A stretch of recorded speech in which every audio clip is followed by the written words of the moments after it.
மாதந்தோறும் first Sunday அன்று கிரியாஸில் நாம் வாங்கும் அனைத்து பொருட்களுக்கும் exciting offers and gifts.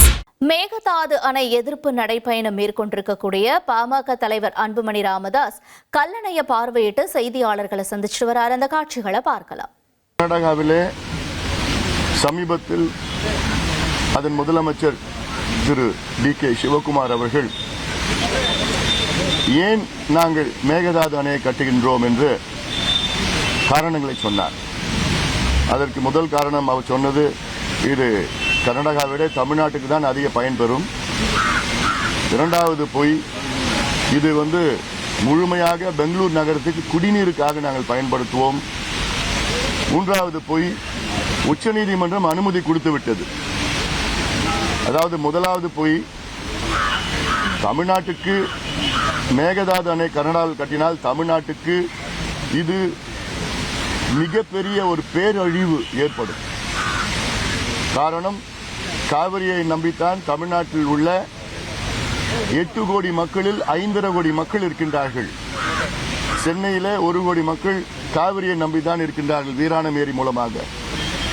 Madurai மேலூரில் Kaveri தண்ணி தான் குடித்துக் கொண்டிருக்கின்றார்கள். காவிரி குண்டார் திட்டம் என்றால் விருதுநகர் மாவட்டம் வரை செல்லும். திண்டுக்கல், புதுக்கோட்டை, ராமநாதபுரம் கூட்டு குடிநீர் திட்டம், ஒகேனக்கல் கூட்டு குடிநீர் திட்டம் என்பது கிருஷ்ணகிரி, தர்மபுரி, திருப்பத்தூர் மாவட்டம், வேலூர் மாவட்டம், ராணிப்பேட்டை மாவட்டம், திருவண்ணாமலை மாவட்டம் வரைக்கும் காவிரி கூட்டு குடிநீர் திட்டம் செல்கிறது. ஒகேனக்கல் கூட்டு குடிநீர் திட்டம். ஆக மொத்தம் தமிழ்நாட்டில் 38 மாவட்டத்தில் 28 மாவட்டம் காவிரியை நம்பியிருக்கிறோம். இப்ப திடீர்னு கர்நாடகாவில் நீங்க ஒரு டேம் கட்டி அந்த தண்ணியெல்லாம் நீங்க பயன்படுத்தினீங்கன்னா நாங்க எங்க போவோம்? எங்க குடிநீர் பிரச்சனைக்கு எங்க போவோம்? எங்க விவசாயத்தை எங்க போவோம்? எங்களுடைய உணவுக்கு எங்க போவோம்? அதனால டி.கே. சிவகுமார் அவர்கள் சொல்வது மிகப்பெரிய பொய்களை சொல்லி வருகிறார்.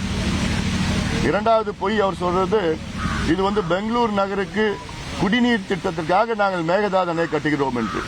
பெங்களூர் நகரத்திற்காக கடந்த 2018ஆம் ஆண்டு உச்சநீதிமன்றம் அந்த நடுவர் மன்ற தீர்ப்பை உறுதி செய்கின்ற அந்த தீர்ப்பில் 4.75 டிஎம்சி தண்ணீர் பெங்களூர் குடிநீருக்காக அதை ஒதுக்கீடு செய்திருக்கிறது.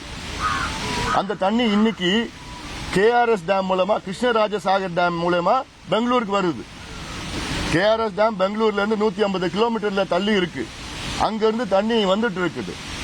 பெங்களூர் நகரத்துக்கு கூடுதலா இன்னொரு 5 டிஎம்சி தண்ணி தேவைன்னா அதே டேம்ல இருந்து எடுத்துட்டு போலாம். யாரும் தடுக்கல. அதுக்கு எதுக்கு புதிய டேம் கட்டணும்? நீங்க அது தமிழ்நாட்டு எல்லையில, தமிழ்நாட்டில இருந்து 4 கிலோமீட்டர் தள்ளி இந்த டேம் கட்ட போறாங்களா? அதுவும் இந்த டேம் 70 டிஎம்சி கொள்ளளவு கொண்ட டேம். பெங்களூருக்கு கூடுதலா தேவை இன்னும் 5 டிஎம்சி தான். 5 டிஎம்சி தேவையான பெங்களூர் நகரத்துக்கு எதுக்கு 70 டிஎம்சி கொள்ளளவு கொண்ட அணையை நீங்க கட்டுறீங்க? அது இன்னொரு பொய்ய சொல்றார். ஒரு பக்கெட் தண்ணி கூட நாங்க விவசாயத்துக்கு நாங்க பயன்படுத்த மாட்டோம். இது எப்படி நம்ப முடியும்? யார் நம்புவாங்க?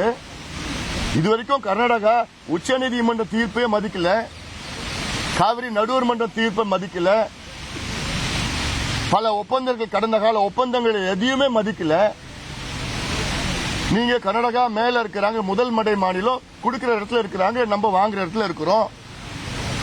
நாளைக்கு டேம கட்டி முடிச்சுட்டு இல்ல நாங்க இது பாசனத்துக்கு பயன்படுத்துவோம் சொன்னா ஏதாவது எங்களால பண்ண முடியுமா? வழக்கு போட முடியும், அவ்வளவுதான். சட்டமன்றத்தில் ஒரு தீர்மானம் நிறைவேற்ற முடியும், அவ்வளவுதான். தமிழ்நாடு அழிஞ்சிடும்.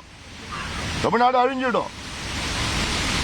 காவிரி என்பது நம்முடைய உரிமை. அது முதல் உரிமை தமிழ்நாட்டுக்கு தான். கடந்த கால அத்தனை ஒப்பந்தங்கள் போடப்பட்டது. 1924 போடப்பட்ட ஒப்பந்தம் மெட்ராஸ் மாகாணம், மெட்ராஸ் பிரசிடென்சிக்கும் மைசூர் சமஸ்தானம் மகாராஜா, மைசூர் மகாராஜா போடப்பட்ட ஒப்பந்தத்தில் என்னன்னா, அவங்க KRS டேம் கட்டிக்கலாம், நம்ம மேட்டூர் அணையை கட்டிக்கலாம். அதே போன்று காவிரியில் வருகின்ற அந்த நீர் எப்படி பகிர்ந்து கொள்ள வேண்டும் என்றால், தமிழ்நாட்டுக்கு 75 விழுக்காடு தண்ணி தமிழ்நாடு பயன்படுத்தணும். மாதந்தோறும் ஃபர்ஸ்ட் சண்டே அன்று கிரியாஸில் நாம் வாங்கும் அனைத்து பொருட்களுக்கும் எக்ஸைட்டிங் ஆஃபர்ஸ் அண்ட் கிஃப்ட்ஸ்.